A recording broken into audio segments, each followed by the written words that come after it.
réunis aujourd'hui pour une émission spéciale sur l'entrepreneuriat en Afrique. Pour cela, j'ai invité une personnalité exceptionnelle, Armel Lom, qui tout au long de notre émission va nous parler de son parcours et de ses projets actuels et à venir. Armel Lom, bonjour. Bonjour Betty. Comment allez-vous? Ça va, merci. Alors, dites-nous un petit peu votre parcours professionnel. Quels ont été vos débuts et ça vous a amené à quelles compétences? Armel Lom, merci de me donner cette opportunité.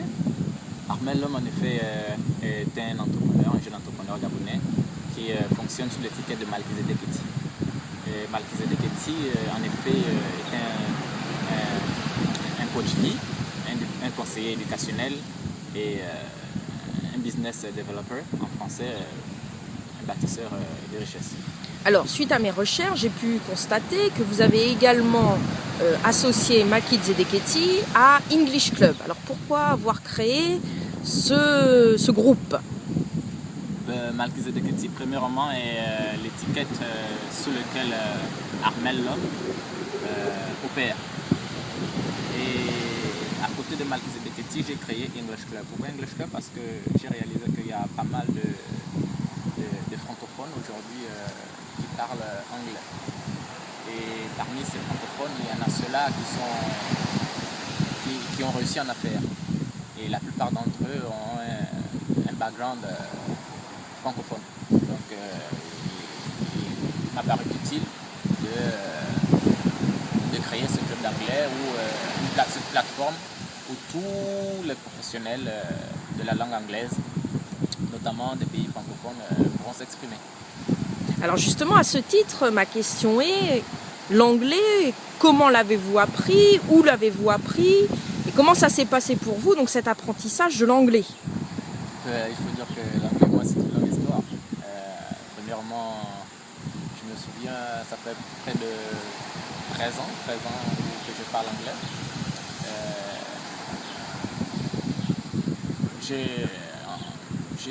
En fait, j'ai grandi dans une famille américaine. Une grande partie de mon anglais vient de cette famille. Et c'est lorsque j'étais en quatrième, l'été, les grandes vacances de quatrième, et ça c'était au mois de juillet, et que je me suis dit il fallait que je parle anglais. En fait, avant la quatrième, j'avais quelques notions en anglais, mais sauf que je ne parlais pas encore anglais. Et lorsque je suis arrivé en quatrième, je me suis dit, pendant les vacances de quatrième, je me suis dit, lorsque je vais en troisième, il faut que je sois capable de parler anglais aussi couramment. C'est quelque chose que je l'ai fait juste par inspiration, mais je ne savais pas jusqu'où les débouchés. Je n'étais pas au courant des débouchés en fait. Alors, par rapport donc à l'anglais, pensez-vous que nos jeunes Gabonais sont tout à fait aptes à apprendre l'anglais, et auquel cas, quelle démarche peuvent-ils faire auprès de vous pour justement se lancer dans cette langue qui aujourd'hui est universelle? L'anglais, en effet, l'anglais est une langue qui a du succès. Je me souviens lorsqu'on était au lycée d'État, parce que moi j'ai appartenu au club d'anglais Martin Luther King du lycée d'État de l'Est-Ouillard, ça c'est maintenant Pauline Djedje Goju de Libreville. Et ceux-là de ma promotion qui étaient avec moi se souviennent de moi. J'étais président d'anglais, président du club d'anglais de cet établissement. J'ai officié pendant 1 an. En effet, il y a pas mal de jeunes Gabonais qui parlent anglais, mais qui n'ont jamais été dans les pays anglophones. Ça, c'est d'abord ce que je dois mentionner, parce qu'il y a cette volonté pour le jeune Gabonais de parler anglais.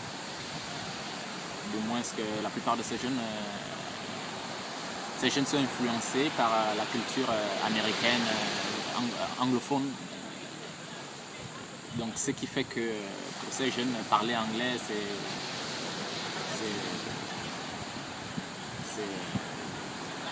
une satisfaction en fait. Alors concernant la start-up que vous venez de créer, quelle perspective a-t-elle? Malkizedek Eti en fait est là pour faire premièrement la promotion de la langue anglaise. On est là pour faire la promotion de la langue anglaise parce que ici il ne s'agit pas d'oublier nos cultures, parce que nous savons que derrière chaque culture, il y a une langue. Autrement dit, derrière une langue, il y a une culture. Ici, il ne s'agit pas d'oublier nos cultures, mais ici, il s'agit de parler anglais. Pourquoi parler anglais? Parce que moi, il m'est arrivé de voyager et de rencontrer des personnes qui n'étaient pas de souche anglophone, qui étaient allemands, danois, suisses, roumains, grecs. Mais à cause de l'anglais, lorsqu'on se retrouvait à faire des excursions ensemble, on s'est retrouvés à boire à un endroit particulier, à prendre un verre, on communiquait qu'en anglais. Donc, avec même des Espagnols d'ailleurs.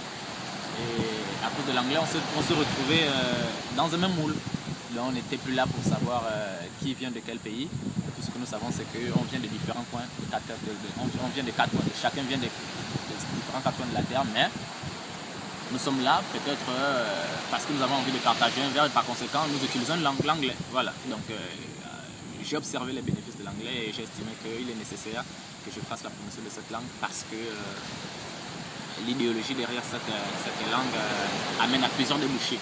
Je me souviens à l'époque, lorsqu'on était au lycée, les enseignants nous demandaient qu'est-ce que vous voulez devenir plus tard, qu'est-ce que vous voulez faire de l'anglais. Et je me souviens certains de nos enseignants qui nous parlaient de l'anglais comme une langue assez spéciale. Parce que si vous parlez anglais, vous deviendrez diplomate, interprète, traducteur, etc. Mais aujourd'hui, après toutes ces années, après toutes ces expériences que j'ai vécues, j'ai réalisé que la finalité de l'anglais, c'est pas devenir interprète, diplomate ou enseignant. Il y a plusieurs autres débouchés. Par exemple, moi, dans la plupart de mes lectures sont en anglais. La plupart de mes films, je suis les films en anglais.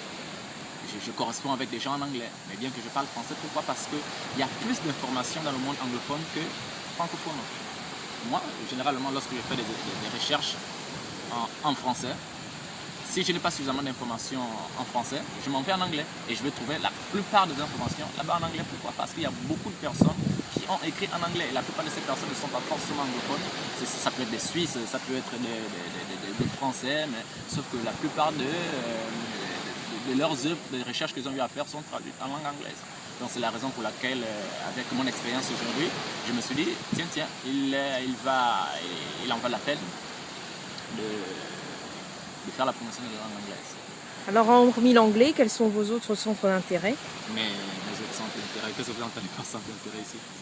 Vos autres loisirs, hobbies? Mes loisirs, mes hobbies, j'aime la natation, j'aime le safari, j'aime le coaching, j'aime coacher les gens, j'aime amener les gens à développer leur soin intérieur. J'aime que les gens prennent plaisir à découvrir le talent qu'il y a en eux, parce que nous sommes tous nés riches. Chacun de nous est né riche. C'est juste que nous ne sommes pas au courant des talents qui sont en nous. Et c'est la raison pour laquelle nous intervenons pour faire en sorte que ces personnes prennent conscience et deviennent la stature parfaite de ce qu'ils sont initialement. Dernière question avant de conclure notre émission. Que pensez-vous de l'entrepreneuriat au Gabon?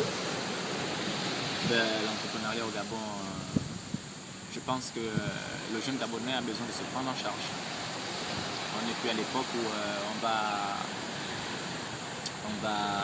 entendre toujours le gouvernement. Le gouvernement crée une plateforme pour nous. Et quant à nous de profiter de cette plateforme pour se prendre en main. Et je pense que c'est ce que chaque jeune Gabonais devrait faire. Déjà, d'autres personnes, il y a certains Gabonais qui le font déjà, qui sont étrangers, sauf que jusqu'à là, ils n'ont pas eu l'opportunité de venir s'installer ici au Gabon. Donc, le jeune Gabonais a besoin de devenir entrepreneur. Et s'il ne s'agit plus d'aller à l'université, avoir un diplôme universitaire et revenir travailler pour le pays, mais il s'agit de créer quelque chose qui fera en sorte qui va donner la valorisation à ton pays. Votre raisonnement est très pertinent. Je suppose que vous avez de nombreuses sources d'inspiration. Lesquelles? Au cours de mes 10 dernières années, je me suis beaucoup investi dans la recherche. Je me suis investi dans la recherche, notamment avec la recherche dans le domaine de la physique quantique, autrement dit la physique de l'énergie. En fait, les êtres humains évoluent dans un espace temporel. Donc nous sommes soumis à deux éléments, le temps et l'espace. Donc dans le temps et l'espace que nous devons nous accomplir. Et par conséquent, je me suis inspiré de toutes ces personnes-là qui m'ont précédé, notamment avec les recherches de Albert Einstein, Graham Bell, Thomas Edison, Dr. John de Martini et Bob Proctor. Ça, ce sont des personnes qui ont compris, qui évoluent, qui ont créé des grandes entreprises, qui ont aidé beaucoup de personnes à travers le monde. Eux, ils évoluent dans le domaine du développement personnel, en fait. Donc, nous sommes là, ce sont mes sources d'inspiration. Voilà. J'espère que votre discours aura été entendu par les Gabonais, mais aussi par les Africains. Merci, Monsieur Lhomme.